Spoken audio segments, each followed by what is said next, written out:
Sebuah bak mandi bervolume 16.200 liter. Jika debit air 90 liter per menit, waktu yang dibutuhkan untuk mengisi bak mandi adalah, di sini soal tentang debit, maka kita kalau ingat rumus, debit sama dengan volume dibagi waktu. Ini kita gantikan ke dalam segitiga, yaitu bagian atas ini sebagai, ini kan ada per, ini juga per, bagian atasnya itu volume, lalu yang bawah itu diisi debit dengan waktu.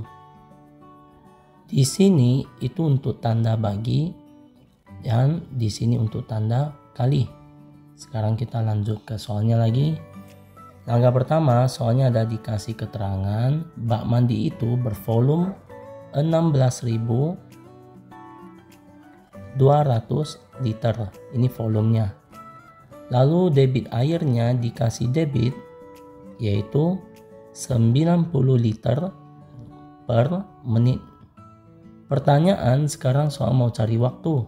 Langkah 2, kalau mau cari waktu kita bisa lihat pada segitiga ini. Kalau mau cari waktu, nanti waktunya ditutup, maka nanti sisa volume dibagi debit. Kalau mau cari waktu, nanti rumusnya adalah volume dibagi debit. Volumenya adalah 16.200 liter.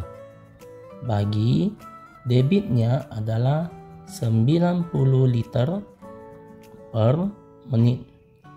Di sini yang bisa dicoret adalah liter dengan liter. Lalu 10 coret, 10 coret. Jadi sisa 1620 dibagi 9, maka dapat 180, sisa satuan menit. Karena di pilihan ganda itu mau cari dalam bentuk jam. Jadi 180 menit yang hasil tadi ini kita harus ubah ke dalam jam. Dari satuan menit mau diubah ke jam, artinya kita harus pakai bagi 180 dibagi 60, maka dapat 3, yaitu 3 jam. Artinya waktu yang dibutuhkan untuk mengisi bak mandi tersebut adalah 3 jam. Jadi jawabannya di A. Lanjut soal berikutnya. 17.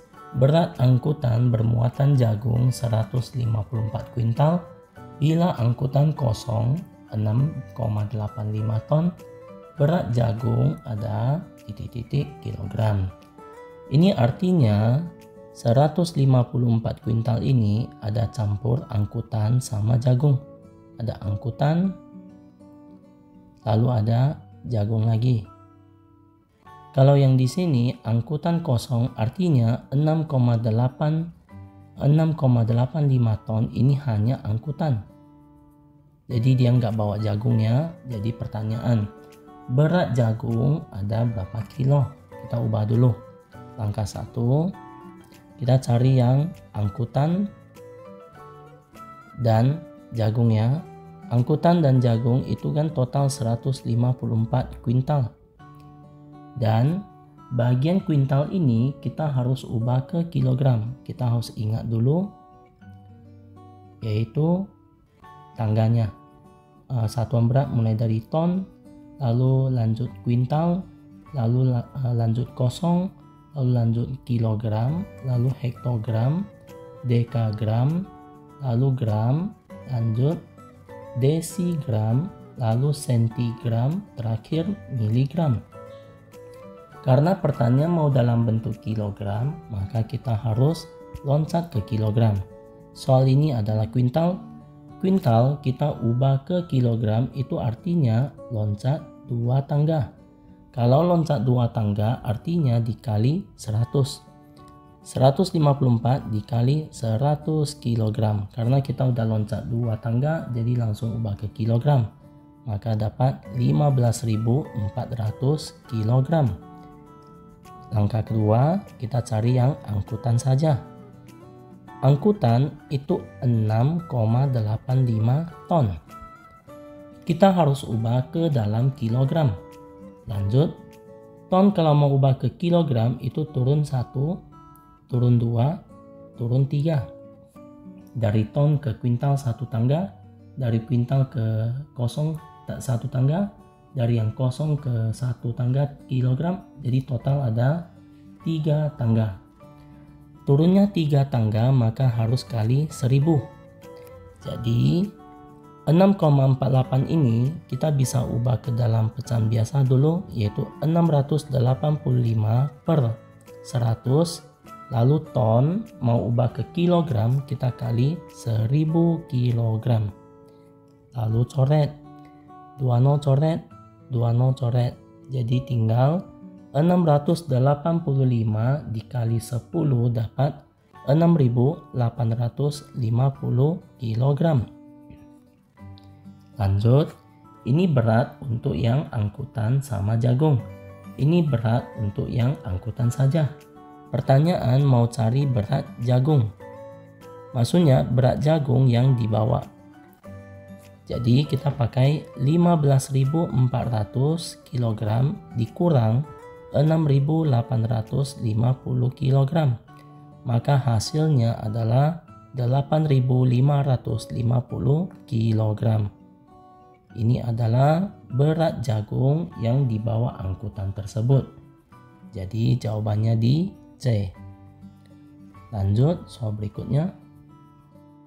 18. Jika kecepatan kendaraan bermotor 30 meter per detik dengan jarak 108 km, maka waktu yang dibutuhkan adalah, kita ingat rumus kecepatan dulu. Kecepatan rumusnya adalah jarak dibagi waktu.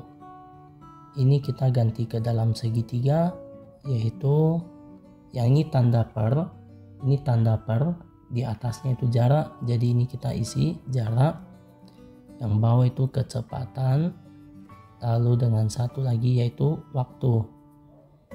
Di sini untuk tanda bagi, di sini untuk tanda kali. Sekarang kita lihat yang mau dicari. Keterangan dulu ya. Yang pertama, kita dikasih kecepatan kendaraan, yaitu kecepatan 30 meter per detik. Lalu yang kedua kita dikasih jarak, yaitu 108 km. Pertanyaan, ini mau cari waktu. Kalau mau cari waktu, kita tutup yang bagian segitiga, yang bagian waktu tutup, maka sisanya adalah jarak bagi kecepatan. Mau cari waktu adalah jarak dibagi kecepatan. Jaraknya adalah 108 km, nanti dibagi kecepatannya adalah 30 meter per detik. Di sini ada satuan yang tidak sama, yaitu kilometer dengan meter. Kita ubah dulu. Kilometer kalau mau ubah ke meter itu turunnya 3 tangga. Kita bisa ingat tangga ya. Yaitu dari pertama adalah kilometer, lalu hektometer, lalu dekameter, meter, desimeter, sentimeter, milimeter. Lalu dari satuan kilometer kita ubah dulu ke meter. Yaitu kilometer, kalau ke meter itu turun 3 tangga. Turun 3 tangga maka nanti kali 1000. Jadi nanti dapat 108 dikali 1000 meter karena udah ubah per 30 meter per detik. Lanjut lagi, 108.000 meter per 30 meter per detik. Bagian yang bisa dicoret yaitu meter dengan meter, lalu 0 dengan 0. Sekarang sisa 10.800 dibagi 3, maka dapat 3.600 sisa satuan detik.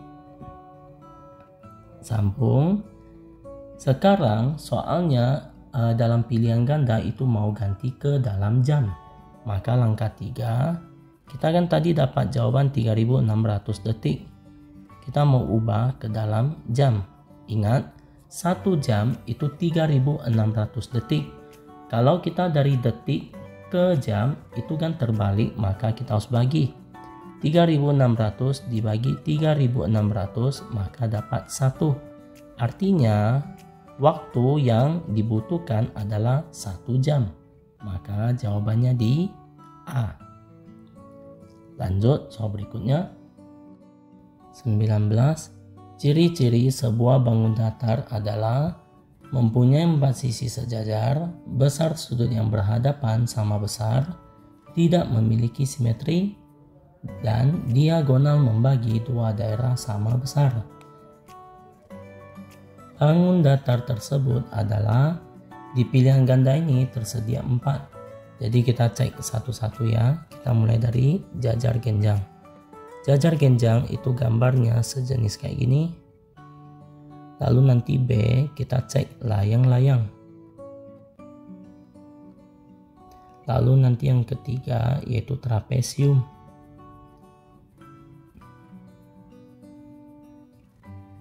Lalu yang 4 yaitu D, persegi panjang. Dan kita cek dulu. Bagian A mempunyai 4 sisi sejajar. Sebenarnya ini ada 4 sisi, 1, 2, 3, 4. Sejajarnya itu terletak di bagian atas, itu sejajar dengan bawah. Kalau yang kanan, nanti yang kiri sejajar dengan yang kanan. Jadi untuk yang pertama ini cocok untuk yang A.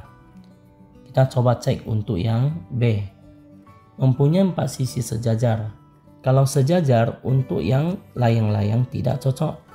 Karena yang bagian ini dia nggak ada sejajar dengan sisi yang lain. Lalu yang bagian sini juga sama. Ini nggak ada sejajar dengan sisi lain. Jadi bagian layang-layang untuk yang sifat pertama udah tidak cocok. Jadi ini udah nggak perlu cek yang kelanjutan lagi. Untuk 2 garis sejajar adalah arahnya sama seperti yang di bawah ini ya. Jadi untuk sifat layang-layang ini nggak ada garis yang sejajar. Lalu yang ketiga yaitu C. Untuk trapesium ini saya tes salah satu yaitu pakai trapesium siku-siku. Sifat pertama mempunyai 4 sisi sejajar. Kita cek. Di sini trapesium hanya ada 1 pasang yaitu 2 sisi sejajar, yaitu yang di atas sama yang di bawah. Kalau trapesium untuk yang di sebelahnya itu tidak sejajar. Maka untuk sifat pertama ini trapesium tidak cocok. Sekarang kita lihat yang bagian D. Mempunyai 4 sisi sejajar dan pas persegi panjang atas dengan bawah sejajar, lalu kiri dengan kanan sejajar. Jadi A dengan D itu di sifat pertama cocok. Sekarang kita coba sifat kedua. Besar sudut yang berhadapan sama besar, yaitu yang sifat A terletak di sini. Sudut ini lancip itu berhadapan dengan sudut di depannya lancip sama besar. Lalu sudut tumpul berhadapan dengan sudut di hadapannya tumpul. Jadi sama besar. Jadi untuk A bagian sifat kedua cocok. Sekarang kita lihat yang persegi panjang yang D. Besar sudut yang berhadapan sama besar yaitu di sini sudut siku-siku, hadapannya adalah siku-siku juga. Lalu yang bagian di sini siku-siku dan hadapannya adalah siku-siku juga. Jadi untuk sifat kedua yaitu besar sudut yang berhadapan sama besar. Ini bisa di bagian A dengan D. Sekarang kita cek yang sifat ketiga yaitu tidak memiliki simetri. Kita coba cek. Simetri itu adalah lipatan. Contoh kalau kita lipat dari tengah, nanti yang bagian kiri ini tidak bisa menutupi yang bagian kanan ini. Artinya garis biru ini itu bukan sebagai simetri lipat. Karena kita pakai lipat yang di kiri ke kanan, nanti dia tidak bisa menutupi. Atau kita bisa potong dari tengah. Kalau garisnya horizontal, kita mau lipat dari yang bagian atas ke bawah, ini juga tidak akan menutupi. Maka untuk yang bagian A ini tidak memiliki simetri. Kita coba cek yang D. Yang D di sini, kalau kita lipat dari tengah, nanti yang kiri dengan kanan itu bisa menutupi. Kita anggap sebuah kertas persegi panjang. Kalau kita lipat dari tengah, nanti yang kiri dengan kanan itu bisa nempel sama persis. Artinya ada simetri lipatnya. Di sini bisa lipat di bagian horizontal. Kalau kita lipatnya sesuai garis biru ini, nanti yang bagian atas itu bisa menutupi yang bagian bawah. Jadi artinya soal D ini itu memiliki dua simetri. Kalau untuk yang gambar A ini, jajar genjang ini tidak memiliki simetri karena kita lipat mendatar atau lipat menurun itu tidak bisa menghasilkan bangun yang sama besar. Maka jawaban akhirnya itu terletak di bagian A, yaitu jajar genjang. Lanjut soal berikutnya. 20. Pencerminan terhadap garis K yang tepat ditunjukkan gambar titik-titik. Namanya pencerminan, jadi jarak benda asli nanti terhadap cermin itu menghasilkan bayangan, jaraknya itu pasti harus sama. Contoh, sekarang kalau kita lihat titik bulat hitam ini, kalau terhadap cermin, otomatis bayangan yang harus dihasilkan itu terletak di sini. Gak mungkin bendanya yang warna hitam terletak di atas, lalu cermin terletak di bawah. Jadi yang bagian A ini adalah yang salah. Pencerminan yang salah ya. Sekarang kita cek yang B. Titik bulat hitam ini kalau terhadap cermin itu jaraknya sebesar ini, maka pencerminannya itu tetap harus menghasilkan di sini. Dan gak mungkin ini cerminnya di atas, titiknya di atas, lalu bayangannya di bawah. Jadi yang B juga salah. Lalu kita cek yang C. C titik aslinya di sini kalau kita jarak terhadap cermin itu jaraknya sekitar ini. Nanti bayangan yang dihasilkan itu pasti sejarak ini. Maka jawaban yang benar adalah C. Kita coba lihat D. Kalau D titik aslinya terletak di sini, kalau jarak terhadap cermin ini nggak terlalu panjang, maka jarak bayangan yang dihasilkan juga tidak terlalu panjang. Kemungkinan titiknya di sini. Dan gambarnya untuk D titiknya terletak di belakang. Jadi ini udah kejauhan. Artinya jawaban yang paling tepat itu terletak di C.